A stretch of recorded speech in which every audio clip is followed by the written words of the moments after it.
Hello, friends. Today's Bible passage is Leviticus chapters 14 and 15.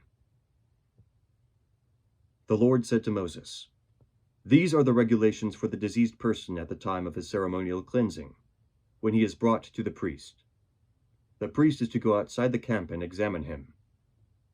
If the person has been healed of his infectious skin disease, the priest shall order that 2 live clean birds and some cedar wood, scarlet yarn, and hyssop be brought for the one to be cleansed. Then the priest shall order that one of the birds be killed over fresh water in a clay pot. He is then to take the live bird and dip it, together with the cedar wood, the scarlet yarn, and the hyssop, into the blood of the bird that was killed over the fresh water. 7 times he shall sprinkle the one to be cleansed of the infectious disease and pronounce him clean. Then he is to release the live bird in the open fields. The person to be cleansed must wash his clothes, shave off all his hair, and bathe with water. Then he will be ceremonially clean. After this he may come into the camp, but he must stay outside his tent for 7 days. On the 7th day he must shave off all his hair. He must shave his head, his beard, his eyebrows, and the rest of his hair. He must wash his clothes and bathe himself with water, and he will be clean. On the 8th day he must bring 2 male lambs and 1 ewe lamb a year old, each without defect, along with 3/10 of an ephah of fine flour mixed with oil for a grain offering, and 1 log of oil. The priest who pronounces him clean shall present both the one to be cleansed and his offerings before the Lord at the entrance to the tent of meeting. Then the priest is to take one of the male lambs and offer it as a guilt offering, along with the log of oil. He shall wave them before the Lord as a wave offering. He is to slaughter the lamb in the holy place, where the sin offering and the burnt offering are slaughtered. Like the sin offering, the guilt offering belongs to the priest. It is most holy. The priest is to take some of the blood of the guilt offering and put it on the lobe of the right ear of the one to be cleansed, on the thumb of his right hand, and on the big toe of his right foot. The priest shall then take some of the log of oil, pour it in the palm of his own left hand, dip his right forefinger into the oil in his palm, and with his finger sprinkle some of it before the Lord 7 times. The priest is to put some of the oil remaining in his palm on the lobe of the right ear of the one to be cleansed, on the thumb of his right hand, and on the big toe of his right foot, on top of the blood of the guilt offering. The rest of the oil in his palm the priest shall put on his head, the head of the one to be cleansed, and make atonement for him before the Lord. Then the priest is to sacrifice the sin offering, and make atonement for the one who is to be cleansed from his uncleanness. After that, the priest shall slaughter the burnt offering, and offer it on the altar, together with the grain offering, and make atonement for him, and he will be clean. If, however, he is poor, and cannot afford these, he must take 1 male lamb as a guilt offering to be waved, to make atonement for him, together with 1/10 of an ephah of fine flour mixed with oil for a grain offering, a log of oil, and 2 doves or 2 young pigeons, which he can afford, one for a sin offering and the other for a burnt offering. On the 8th day he must bring them for his cleansing to the priest at the entrance to the tent of meeting, before the Lord. The priest is to take the lamb for the guilt offering, together with the log of oil, and wave them before the Lord as a wave offering. He shall slaughter the lamb for the guilt offering and take some of its blood and put it on the lobe of the right ear of the one to be cleansed, on the thumb of his right hand, and on the big toe of his right foot. The priest is to pour some of the oil into the palm of his own left hand, and with his right forefinger sprinkle some of the oil from his palm 7 times before the Lord. Some of the oil in his palm he is to put in the same places as he put the blood of the guilt offering, on the lobe of the right ear of the one to be cleansed, on the thumb of his right hand, and on the big toe of his right foot. The rest of the oil in his palm the priest shall put on the head of the one to be cleansed, to make atonement for him before the Lord. Then he shall sacrifice the doves or the young pigeons, which the person can afford, one as a sin offering and the other as a burnt offering, together with a grain offering. In this way the priest will make atonement before the Lord on behalf of the one to be cleansed. These are the regulations for anyone who has an infectious skin disease and who cannot afford the regular offerings for his cleansing. The Lord said to Moses and Aaron, "When you enter the land of Canaan, which I am giving you as your possession, and I put a spreading mildew in a house in that land, the owner of that house must go and tell the priest, 'I have seen something that looks like mildew in my house.'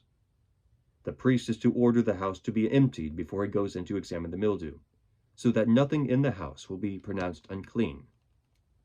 After this, the priest is to go in and inspect the house.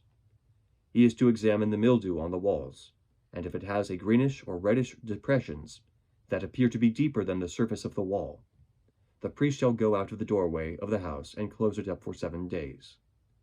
On the 7th day, the priest shall return to inspect the house. The mildew has spread on the walls. If the mildew has spread on the walls, he is to order that the contaminated stones be torn out and thrown into an unclean place outside the town. He must have all the inside walls of the house scraped, and the material that is scraped off dumped into an unclean place outside the town. Then they are to take other stones to replace these, and take new clay and plaster the house. If the mildew reappears in the house after the stones have been torn out, and the house scraped and plastered, the priest is to go and examine it, and, if the mildew has spread in the house, it is a destructive mildew. The house is unclean. It must be torn down, its stones, timbers, and all the plaster, and taken out of the town to an unclean place. Anyone who goes into the house while it is closed up will be unclean till evening. Anyone who sleeps or eats in the house must wash his clothes. But if the priest comes to examine it, and the mildew has not spread after the house has been plastered, he shall pronounce the house clean, because the mildew was gone. To purify the house, he is to take 2 birds and some cedar wood, scarlet yarn, and hyssop. He shall kill one of the birds over fresh water in a clay pot. Then he is to take the cedar wood, the hyssop, the scarlet yarn, and the live bird, dip them into the blood of the dead bird and the fresh water, and sprinkle the house 7 times. He shall purify the house with the bird's blood, the fresh water, the live bird, the cedar wood, the hyssop, and the scarlet yarn. Then he is to release the live bird in the open fields outside the town. In this way he will make atonement for the house, and it will be clean. These are the regulations for any infectious skin disease, for an itch, for mildew in clothing or in a house, and for a swelling, a rash or bright spot, to determine when something is clean or unclean. These are the regulations for infectious skin diseases and mildew. The Lord said to Moses and Aaron, "Speak to the Israelites and say to them, when a man has a bodily discharge, the discharge is unclean. Whether it continues flowing from his body or is blocked, it will make him unclean. This is how his discharge will bring about uncleanness. Any bed the man with a discharge lies on will be unclean, and anything he sits on will be unclean. Anyone who touches his bed must wash his clothes and bathe with water, and he will be unclean till evening. Whoever sits on anything that the man with a discharge sat on must wash his clothes and bathe with water, and he will be unclean till evening.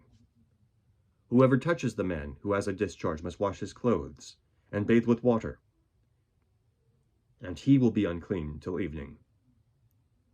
If the man with the discharge spits on someone who is clean, that person must wash his clothes and bathe with water, and he will be unclean till evening.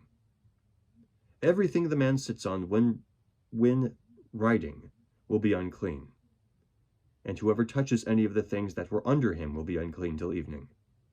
Whoever picks up those things must wash his clothes and bathe with water, and he will be unclean till evening.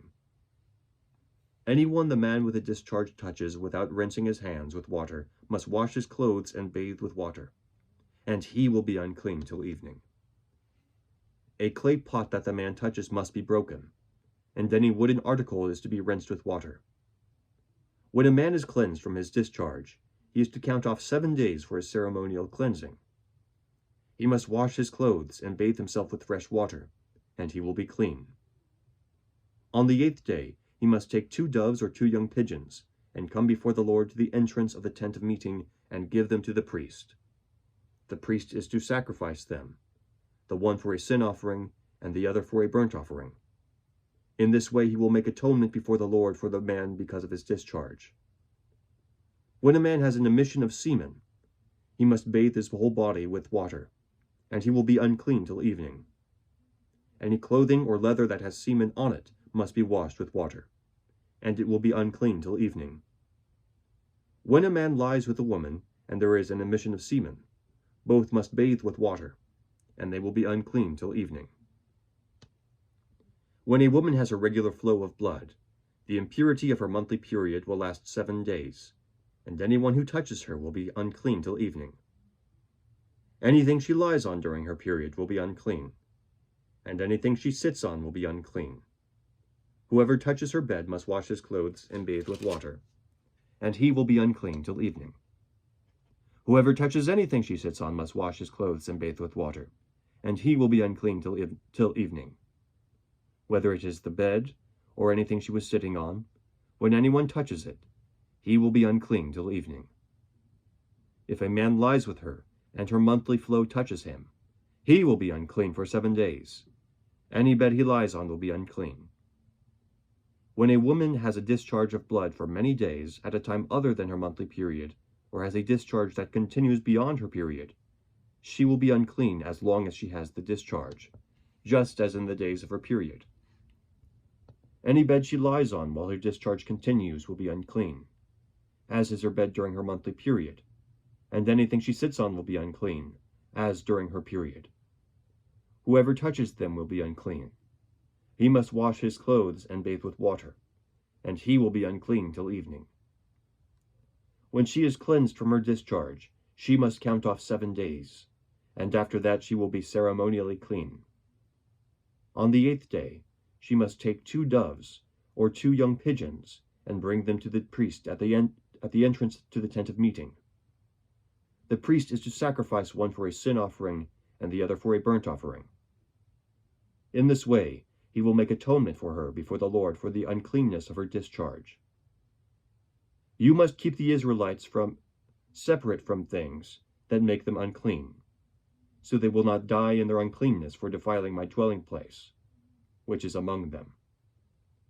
These are the regulations for a man with a discharge, for anyone made unclean by an emission of semen, for a woman in her monthly period, for a man or a woman with a discharge, and for a man who lies with a woman who is ceremonially unclean.